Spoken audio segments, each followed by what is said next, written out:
Hello everyone, welcome to EduGrowth. This is Soumya and today we are going to do class 12th macroeconomics chapter 5 money.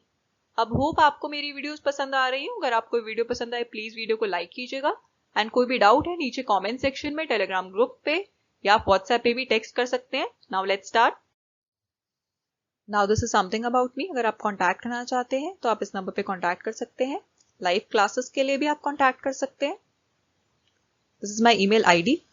You can follow me on Instagram as well. नीचे description में आपको Instagram and Telegram के direct links मिल जाएंगे. आप वहां पे भी मुझे फॉलो कर सकते हैं. Now let's start. First topic is meaning and evolution of money. Now thing which is commonly accepted as medium of exchange is called money. जो एक्सेप्ट किया जाता है as a medium of exchange that is money. जैसे India में rupees money and in US से dollars. सो जब money नहीं था तब कैसे होता था एक्सचेंज? तब होता था barter system. Now what was barter system? Barter system was goods were exchanged for goods. Goods के बदले गुड्स मिलते थे.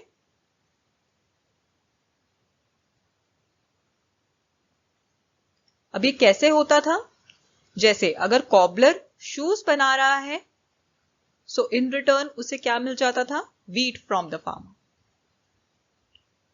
सो ये होता था बार्टर सिस्टम जब गुड्स को गुड्स के बदले एक्सचेंज किया जाता था.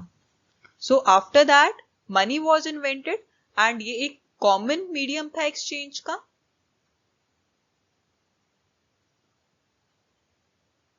It was common medium of exchange and अब गुड्स के बदले नहीं एक्सचेंज होते थे पर मनी के बदले एक्सचेंज होते थे.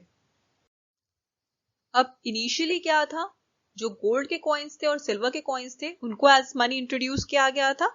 उसके बाद अलॉय मेटल को यूज किया गया कॉइन्स बनाने के लिए and after that paper money के. और अब प्लास्टिक मनी भी है. प्लास्टिक मनी क्या होता है? Plastic money in form of cards, cash cards. या फिर ई मनी भी है which is electronic transfer.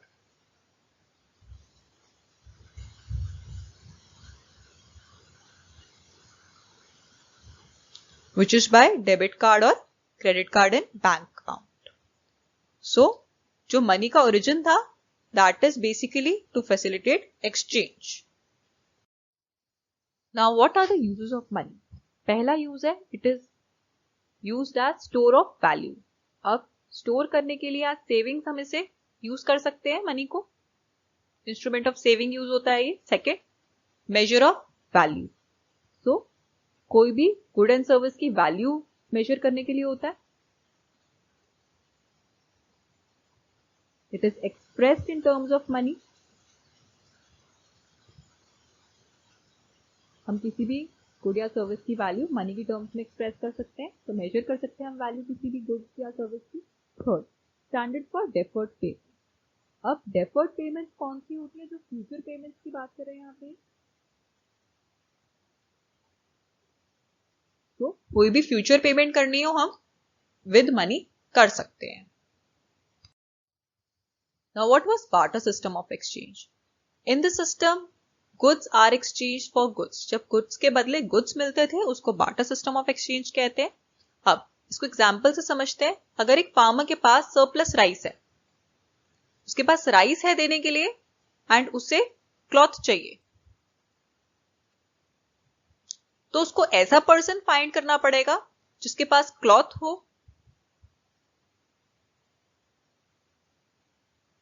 and who needs rice. क्योंकि फार्मर उसको राइस दे सकता है एंड वो पर्सन उसको सरप्लस क्लॉथ की वजह से उसको क्लॉथ दे सकता है. सो ये होता था बार्टर सिस्टम में जब एक्सचेंज ऑफ गुड्स होते थे. अब इसमें प्रॉब्लम क्या थी? Problem was double coincidence of false.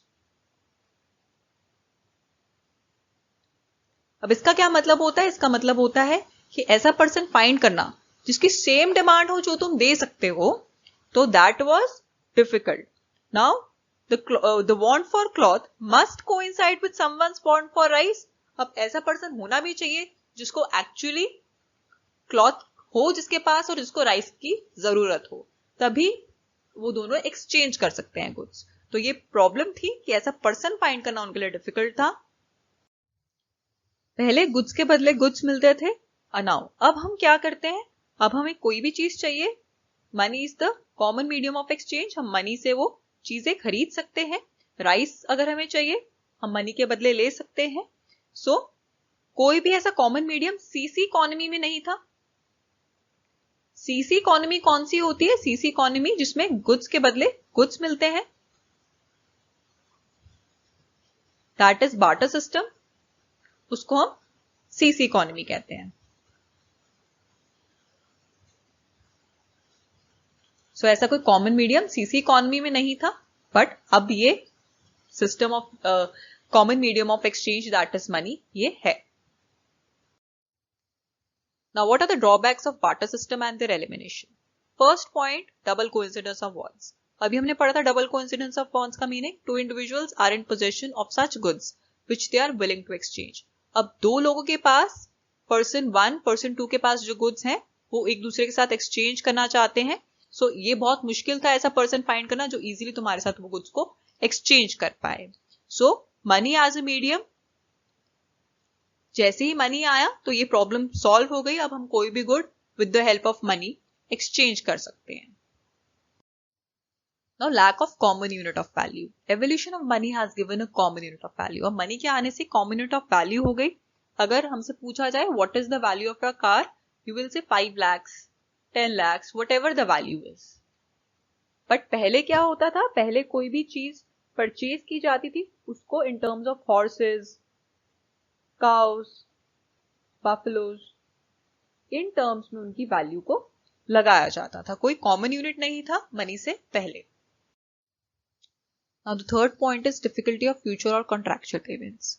जो फ्यूचर और कॉन्ट्रैक्चुअल पेमेंट्स होती थी पहले करनी डिफिकल्ट होती थी because it was in terms of horse's, tables, chairs etcetera. Goods के बदले गुड्स ही देने पड़ते थे, तो हम गुड्स की जो वैल्यू ऑफ गुड्स है वो हॉर्सेस, टेबल्स या चेयर्स की टर्म्स में ही निकालते थे, तो फ्यूचर पेमेंट्स भी इसी टर्म में करते थे। बट जब मनी इवॉल्व हो गया, evolution of money, it has made contractual payments easy. अब हम इजीली जो फ्यूचर पेमेंट्स है वो कर पाते। Now fourth point, difficulty of storage of value and transfer of value. तो पहले क्या होता था, कोई भी अगर हमें स्टोरेज करनी है गुड्स की या सेविंग करनी है तो हम गुड स्टोर करके करते थे, गुड स्टोर करके हम सेविंग करते थे, जिसमें हमें कैपिटल लॉस का भी खतरा था कि कोई नेचुरल डिजास्टर होगा तो हमारे गुड्स खराब हो सकते हैं। But due to money it is easy to store and transfer value much easier.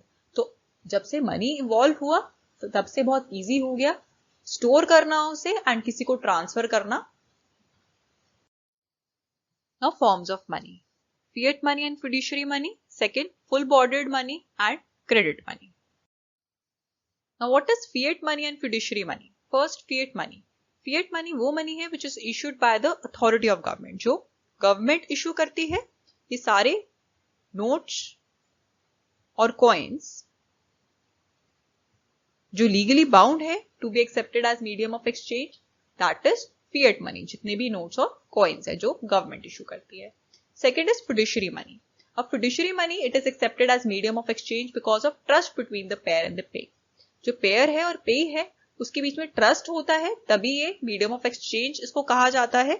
For example, check. जो checks हैं ये fiduciary money है। ये fiduciary money इसलिए है क्योंकि ये means of payment है on the basis of trust. कोई गवर्नमेंट ऑर्डर की वजह से नहीं है बट ट्रस्ट की वजह से चेक्स प्रिवेल करते हैं इकोनॉमी में, तो दैट इज फिड्यूशियरी मनी। पर जितने भी नोट्स हैं, कॉइन्स हैं, ये फिएट मनी है। Now what is full bordered money and credit money? जो फुल बॉर्डर्ड मनी होता है that is in terms of coins whose commodity value is equal to money value. तो इसका मतलब ये है जितने का वो कॉइन बना हुआ है, जितनी कमोडिटी का जो उसकी कमोडिटी की वैल्यू है कॉइन की, जिसका वो बना हुआ है उतनी ही उसकी वैल्यू है कॉइन की। सो जो ब्रिटिश पीरियड में कॉइन्स थे, रुपये का कॉइन था, वो सिल्वर का बना हुआ था। सो जो कमोडिटी वैल्यू थी कॉइन की, वो उस टाइम पे मनी वैल्यू थी कॉइन की। सो सिल्वर की मार्केट वैल्यू क्या थी? 1 रुपये की,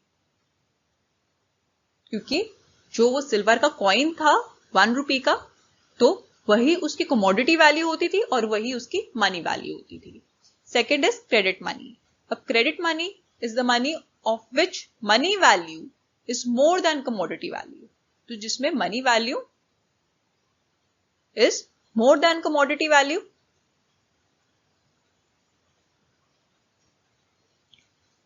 जैसे अब जो 1 रुपये का कॉइन है, जो कॉस्ट है उसके बनने की, वो 1 रुपये से बहुत कम है। जिस भी मेटल का वो बनता है, तो उसका जो प्राइस है, दैट इज नॉट 1 रुपये इन द मार्केट, वो उससे बहुत ज्यादा कम है।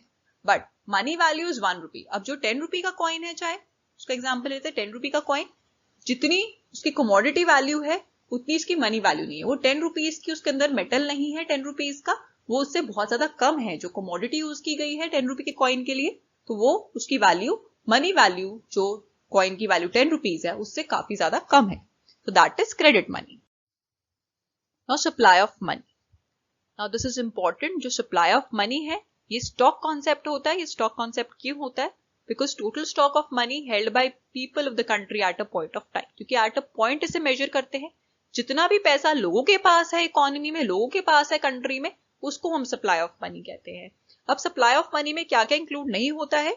जो पैसा गवर्नमेंट के पास है वो इंक्लूड नहीं होता है, और जो पैसा बैंक्स के पास है वो भी इंक्लूड नहीं होता है। तो these both are not included in supply of money. ना जो पैसा गवर्नमेंट के पास है वो सप्लाई ऑफ मनी कहते हैं उसे, ना जो बैंक्स के पास है उसको हम सप्लाई ऑफ मनी कहते हैं। सप्लाई ऑफ मनी वो स्टॉक है मनी का जो लोगों के पास है, पीपल ऑफ द कंट्री के पास है। Now measures of money supply, M1, M2, M3, M4. First is M1. M1 C plus DD plus OD. Now what is C? C is currency held by public. जो लोगों के पास currency है in the forms of paper notes and coins. Second DD. Demand deposits of people with commercial banks. तो जितने भी deposits हैं लोगों के कमर्शियल बैंक्स के पास, उसको हम डिमांड डिपॉजिट्स कहते हैं। एंड ये चेकेबल डिपॉजिट्स होते हैं, इनको कभी भी ड्रॉ कर सकते हैं या कभी भी ट्रांसफर कर सकते हैं on the demand of the person. Third is OD, other deposits. These are the deposits which include. अब अदर डिपॉजिट्स में क्या क्या होता है? Demand deposits with RBI of public financial institutions. जो RBI के पास डिमांड डिपॉजिट्स हैं लोगों के, that is included in other deposits. Second, demand deposits with RBI of foreign central banks and of foreign government. जो फॉरेन सेंट्रल बैंक्स के demand deposits हैं या जो फॉरेन गवर्नमेंट के हैं।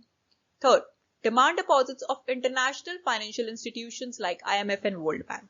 तो इनके भी इंक्लूडेड होते हैं अदर डिपॉजिट्स के। बेसिकली जो इकोनॉमी में सप्लायर्स हैं,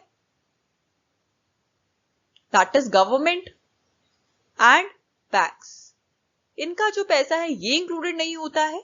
बाकी हम सारे अमाउंट को इंक्लूड करते हैं सप्लाई ऑफ मनी के टाइम पे। Now M2 is M1 plus deposits with post office saving bank account. M3 is M1 plus net time deposits with commercial banks. M4, M3 plus total deposits with post office savings. Now who supplies money? Suppliers कौन है? पहला central bank. अब जो central bank है, that is RBI, it issues currency on the basis of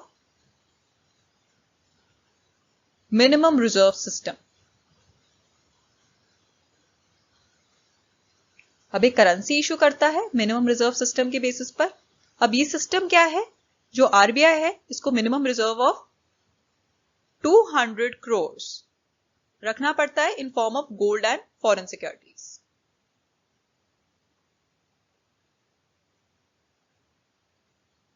और इस reserve में से जो वैल्यू ऑफ गोल्ड है वो कितनी होनी चाहिए? 115 करोड़।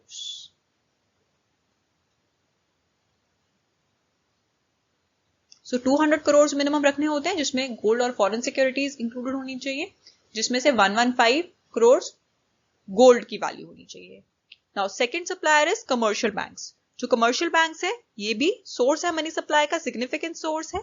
अब सेंट्रल बैंक की तरह ये अथॉरिटी नहीं है इसको करेंसी इशू करने की, तो ये करेंसी इशू नहीं कर सकता है, ये ना ही नोट्स या कॉइन्स इशू करता है, ये सप्लायर है।